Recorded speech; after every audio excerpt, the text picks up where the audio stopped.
Today is 7th August 2025. Less than 24 hours ago, we received the news with images of helicopter crash that was from our capital city Accra en route to the Ashanti region. It carried on board certain key figures in the government who were assigned to undertake a state duty. This event had the president scheduled for the launching of Responsible Cooperative Mining and Skills Development Program, ladies and gentlemen. So it was likely the president of the Republic of Ghana could have been on board the aircraft. That is what we are told, but wasn't. And unfortunately, the helicopter crashed into a tree and into a hill and caught fire on the spot, as described by eyewitnesses. On board the aircraft were 8 people in total, which none survived.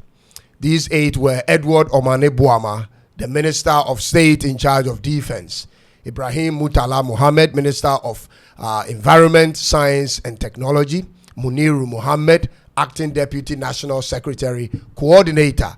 We have Samuel Abuaje, a former parliamentary candidate.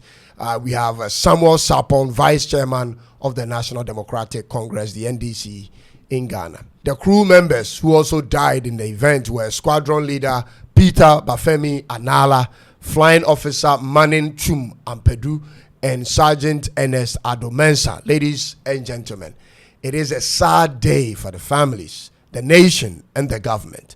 The president has therefore declared these 3 days as days of national mourning, starting yesterday, Thursday, August 7, 2025. This made me wonder what these men would have done differently if they knew such a thing was ahead of them when they woke up. However, the authorities haven't confirmed the cause of the crash yet, but the Ghana military said investigations had been launched. But so far, the speculation around the crash has to do with the condition of the helicopter before it took off, ladies and gentlemen. There are different stories out there concerning how old and bad condition the aircraft were, and how on several occasions this particular aircraft and a few others had shown signs of technical problems that needed to either be retired or thoroughly serviced, ladies and gentlemen. And folks, that brings me to the crux of my presentation in this video. The nonchalant, the unseriousness, and the lack of maintenance culture in Ghana, ladies and gentlemen. These are the reasons why these people are dead. Africa Funder is a website which enables you to raise funds from people in the diaspora in order to assist with the completion of projects that would help to foster the growth and development of the continent. Raise funds for a range of diverse projects, whether it be for schools, classroom remodeling, healthcare services, or the next unicorn technology company. Sign up now and allow us to begin this journey together. These 8 deceased persons only happen to be people of real significance to our nation. That's why the conversation is attracting the kind of attention. But if we were honest with ourselves as a country that is age 68, ladies and gentlemen, we have many people dying every day due to bad roads. Bad vehicle conditions on our roads are killing many. Bad driving and bad overall road signs, all the time killing people. This is the nation we have built, ladies and gentlemen.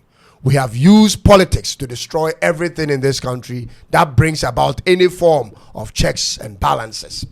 We have corrupted the system so much so that everything is either politically motivated or nothing happens. How can a country with such a good international reputation like Ghana not have aircraft of modern production?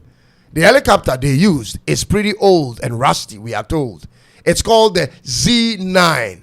We are told it's actually called the Harbin Z9, a Chinese military utility helicopter with armed variant manufactured by Harbin Aircraft Manufacturing Corporation, which is done between 1981 to 1992.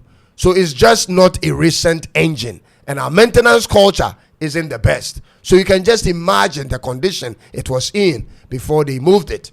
Politicians have always played with our lives, ladies and gentlemen. Whose responsibility was it to make sure the aircraft was in the right condition before taking off? Ladies and gentlemen, did that person make the complaint, and was he heard, ladies and gentlemen? Politics has destroyed the conscience and the standard practice of everything in this country. Therefore, people holding offices are not even allowed to do what they're supposed to do. This is the one country in the world where roads can be constructed with an overblown budget and completely deteriorate in just 2 years, ladies and gentlemen.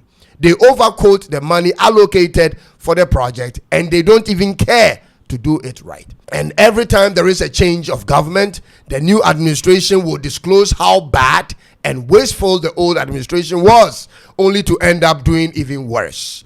It's games these people are playing with us. Because when you think about it critically, ladies and gentlemen, it doesn't make any sense. Do you know the type of event these men were attending in the first place, ladies and gentlemen? It's the same kind of programs that is done for the boys, or jobs for the boys, ladies and gentlemen. The program was about illegal mining. It is called Responsible Cooperative Mining and Skills Development Program.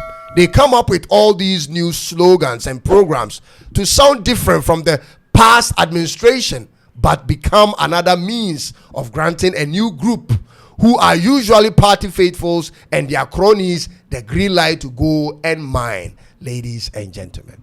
They launch these types of programs to shut down one group and allow for a new to operate. How many times haven't we seen these types of politics being undertaken in our countries? Ladies and gentlemen, how many times haven't we experienced this? The culture we have set in the politics of our country is so detrimental such that if you don't find a true leader who loves this country and is willing to make it work for all, there will come a time when the daily utilities we normally use, like running water and electricity, will be provided to homes only based on one's connection to a political party. This is where we are headed, ladies and gentlemen. Galamseyers or small-scale miners are dying every day. Bad roads are killing people every day, and corruption is thriving in all of it.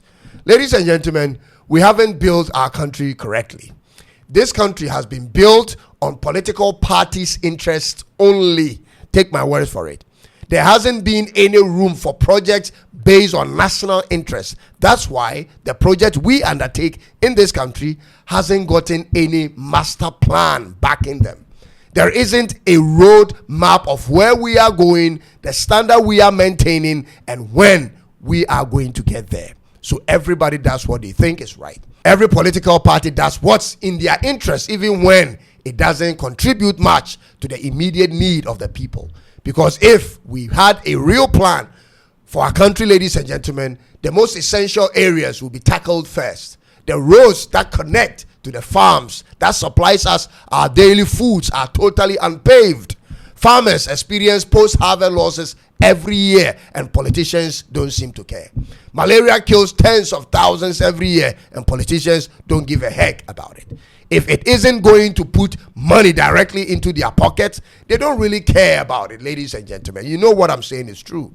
The only time they care is when it threatens their political offices. This is definitely not how we run a country, if you didn't know. This country must be run like an organization with a heart.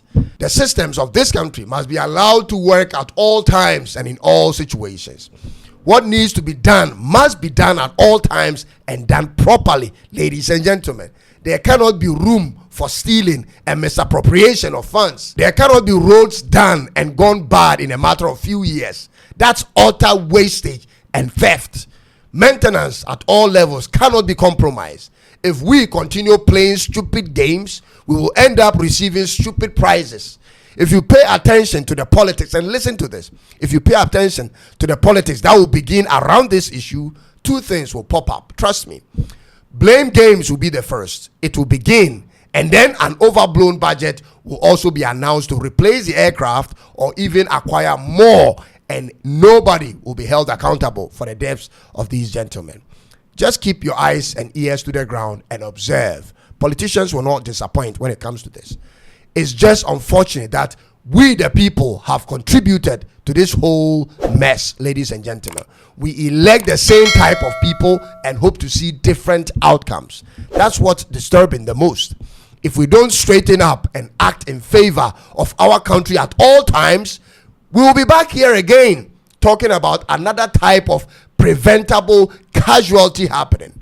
we can do better. And I hope someone of real authority is listening, ladies and gentlemen.